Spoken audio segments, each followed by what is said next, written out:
On this episode, I want to share with you a recent interview I did with Steve King, a former US Congressman from Iowa. We talk about some incredible topics from China stealing our IP and what he did to try and stop that way back in 2005. We talk about why principled people who become legislators end up compromised and how that can happen. We talk about what the Biden administration has done to give away our sovereignty to the World Health Organization. We talk about what you can do to help, and he gives a fresh take on the idea of life, liberty, and the pursuit of happiness. This is an incredible interview packed in less than 20 minutes, so make sure you watch till the end. Well, hello, I'm here talking with former U.S. Congressman Steve King from Iowa, and we are talking about private property rights and the carbon capture pipeline. And there's some incredible stuff that you really need to know about. But Congressman, thank you so much for joining me. I'm glad to do so. We're a little busy here today, as you know, and very interesting things going on here in Fort Dodge today.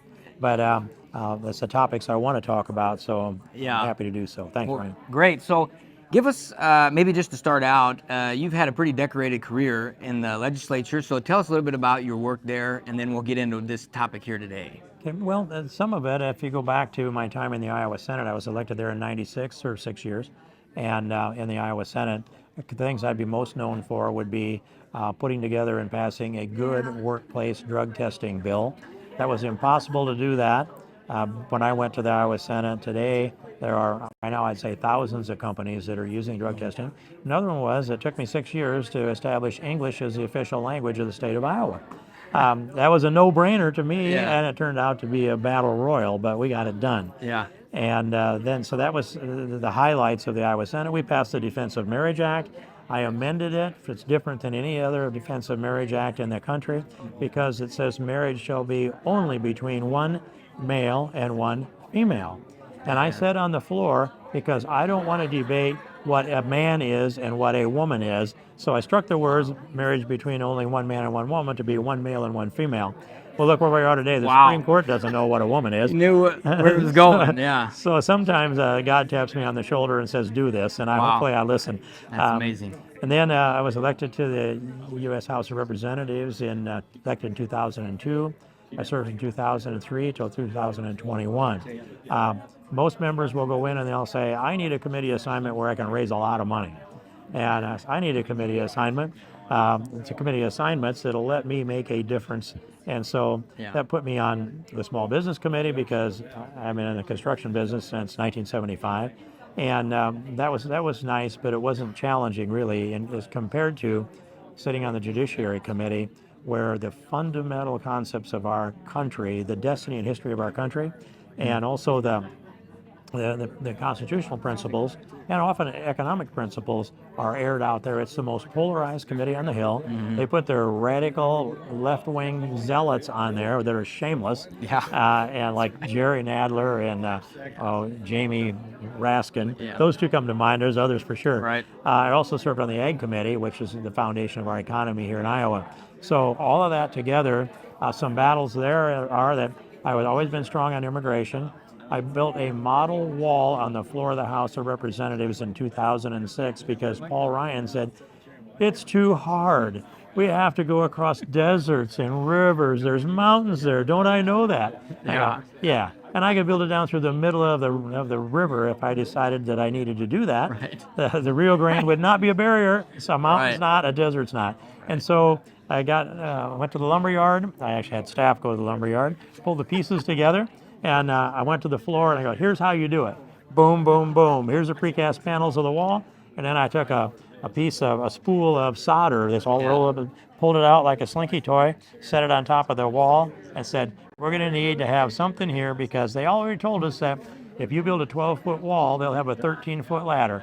Well, I've already fooled them because we're going to dig a 2-foot hole on the other side, and they'll never figure that one out. But if they do, this wire up here is going to we'll put a little current in that to provide a deterrent. And so that's the wall piece.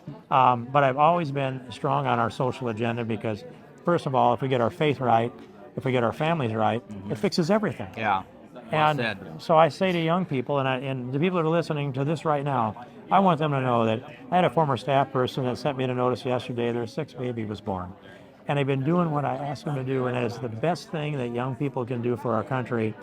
good young people is have a lot of babies and raise them right.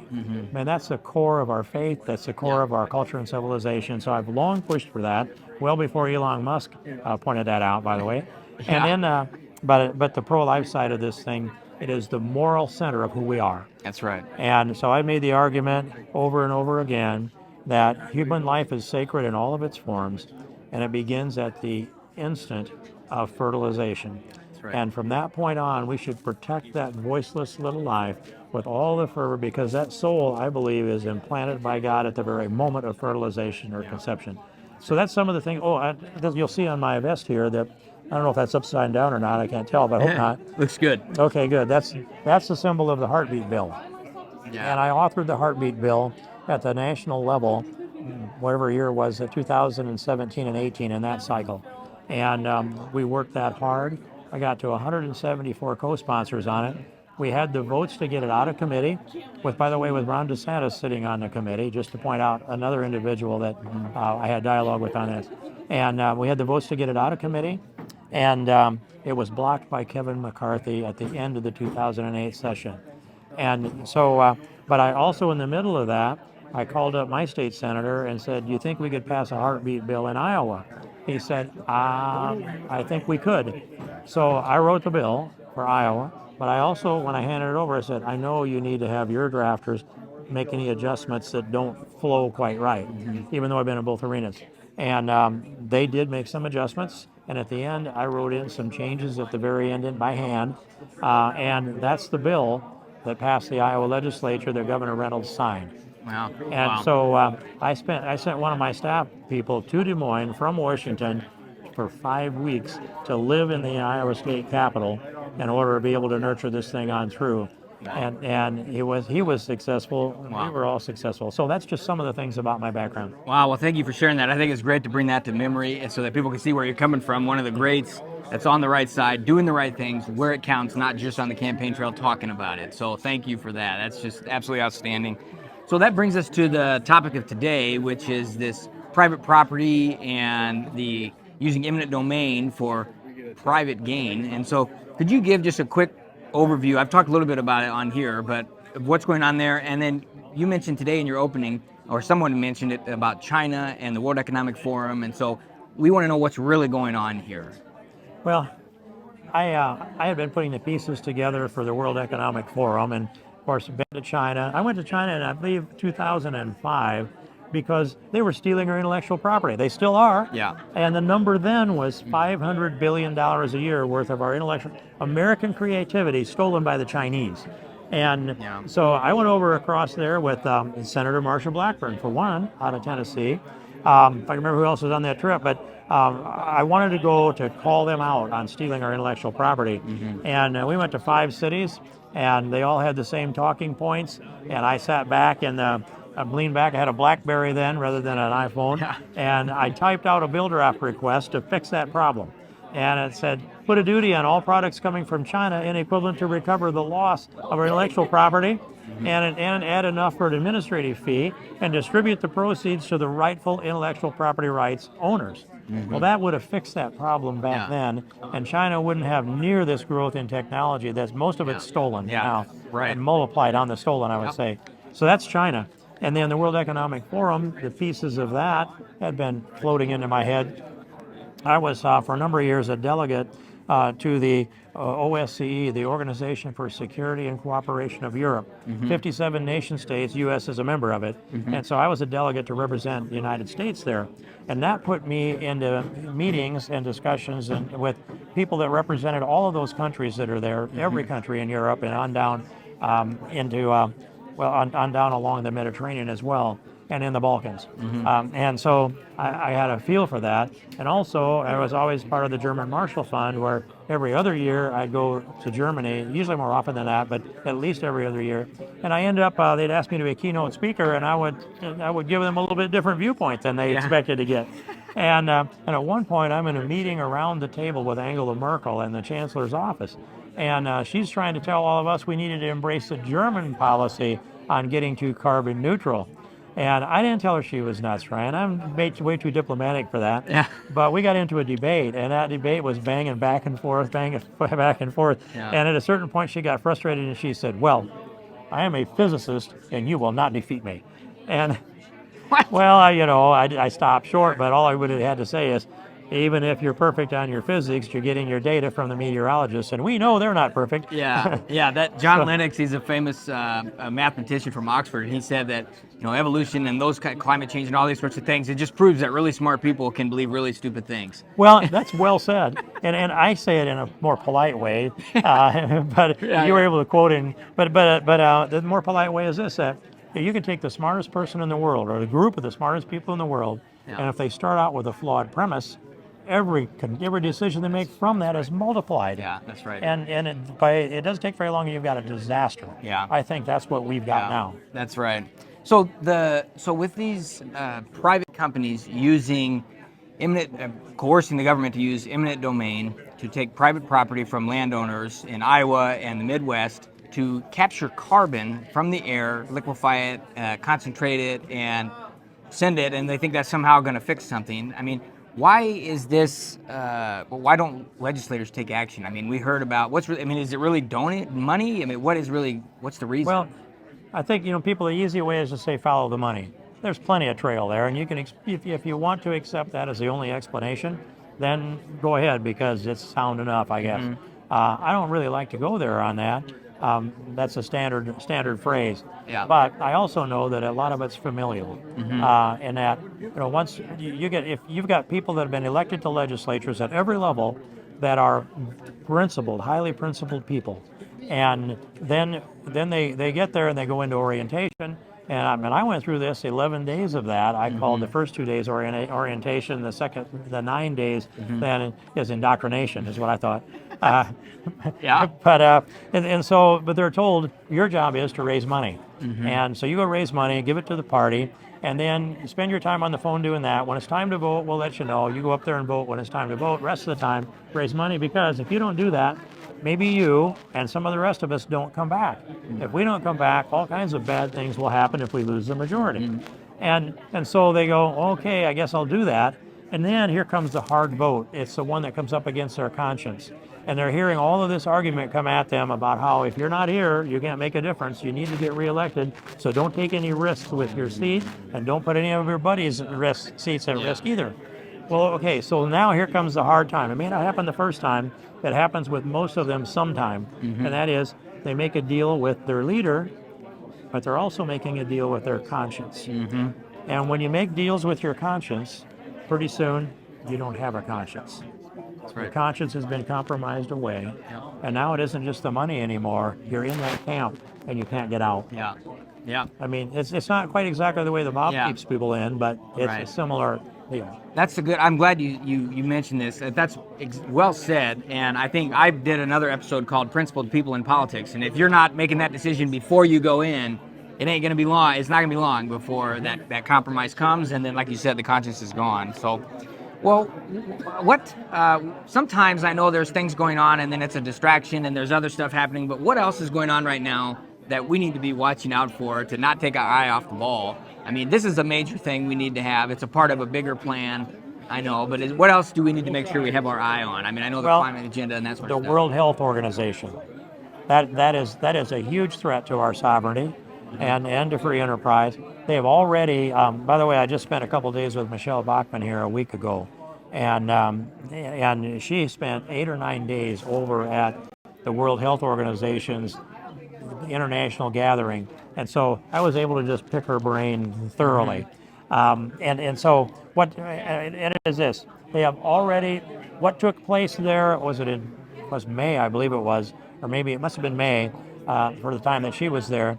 It's internationally gathered together for the World Health Organization, and there wasn't a member of Congress that was there to represent the United States, but we had plenty of representatives from the Biden administration, Health and Human Services, and other entities like that. And here's what happened. There were over 300 amendments that were offered to be global legislation on how we work together and cooperate. It sacrifices our sovereignty. The over 300 amendments that were offered came from the United States. and that hand over our sovereignty, but they were dealt out to countries like Bangladesh so that they could get Bangladesh to buy into this and also take Joe Biden off the hook for having amended it. And so just multiply, 300 some amendments that are there, and now the language that left is already there. There was no dissent. No one spoke against these amendments. Wow. No one voted against these amendments. I don't know if they were all voice vote, but I would guess they were. And now that puts this international law in place that holds us subject to all the rules that came down, sacrifices our sovereignty, and dictates to us how we will do with when the lead of the World Health Organization decides we have a crisis or an epidemic. Yeah. And this is in place now. It will be formally ratified in a year, but all the functionality of it's in place is being put in place now and throughout this next year. We get to that place, it'll just be a pro forma voice vote on all of this. Poof, there goes our sovereignty. It's a treaty, but they're afraid to call it a treaty because the Senate has to confirm a treaty, has to ratify a treaty. So what are some steps? What has to be done? Is it something that we need to be speaking up in legislation? Congress needs to take action. What is it that we need to do? Get to your members of Congress. You've got to do that. And you got to look them in the eye. I would sit outside their door. We have a state legislator here that wanted to talk to the Speaker of the House. And the Speaker of the Iowa House, members of the same party, wouldn't talk to him. And so he just rolled his chair over there and sat it in the door. And he said, I know he has to go to the bathroom sometime. Yeah. People like that. Make it happen. This is a crisis. It is a calamity. It is existential to the United States. World Health Organization, get out. United Nations, I wouldn't have said this 10 years ago, but there's so much wrapped up in the... Yeah. By the way, World Economic Forum, Klaus Schwab, George Soros, Larry Fink, the rest of those characters, the godless characters that believe that we shouldn't have any individual rights either. Right. They are the powerful influence that essentially it is a powerful influence in the United Nations. I could say they run the United Nations. It looks like it. I'm not sure of that though. But when it comes to the World Health Organization, yeah, this stuff's cooked up behind the curtain with the World Economic Forum, and then they support that and they send their minions out to bring about. Yeah. And here's what they say. They say, well, we need government. They need government to carry out their wishes, and they say that straight out. So, and you know they want to destroy our sovereignty. Yeah. But they want to keep the structure of government in place, Right. so that they can get the government to do the administrative tasks that they assign them. Yeah. That's Wow. what we're up against, and Yeah, it is awful. administrative state. Yeah. I want this country back where people have individual rights, the right to life, liberty, Yeah. and property. Yeah. To follow, Yeah. John Locke, for example, life, liberty, and property. Yeah. But another thing that I want your listeners to know, Ryan, and I thought this came out of my head. I found out other people have been thinking about it too. But when you look at the Declaration of Independence, probably the finest document ever written by a mortal, and life, liberty, pursuit of happiness. They didn't go in that order by accident. They didn't pull those names out of a hat. They are prioritized rights. Yeah. And if you and your pursuit of happiness, which by the way, the Greek term for that is eudaimonia, and that means to pursue the fullness of you and to utilize the gifts that God has given you. Yep. Develop yourself intellectually, physically, spiritually, and take that pursuit of happiness that you can have if you are utilizing God's gifts. Eudaimonia, it's not a tailgate party. It is a lot. God's gift to you. Use it. That's what that says. Okay, you get to do that first, but it's the last right of the two. But you can't use that to trample somebody else's liberty. Liberty trumps pursuit of happiness. And you can't take someone's life in the process of exercising your liberty or your pursuit of happiness. Life is paramount and it is sacred. Wow. And so that's how that all fits for me. And when God taps you on the shoulder and says, here, go forth. Yeah. I mean, I ask him for the calling. It's probably stupid of me, but I do. Well, that's what he wants. Well, hey, it's really been a pleasure. Thank you so much for joining us. There's a lot more we can talk about, but I know we're cutting short on time here, so thank you so much. I'm really glad to talk to you, and I appreciate you out there doing what you do, Ryan. All right, thank you. God's blessings. Thank you. You too. Thank you. And thank you for listening. We'll see you in the next one. God bless.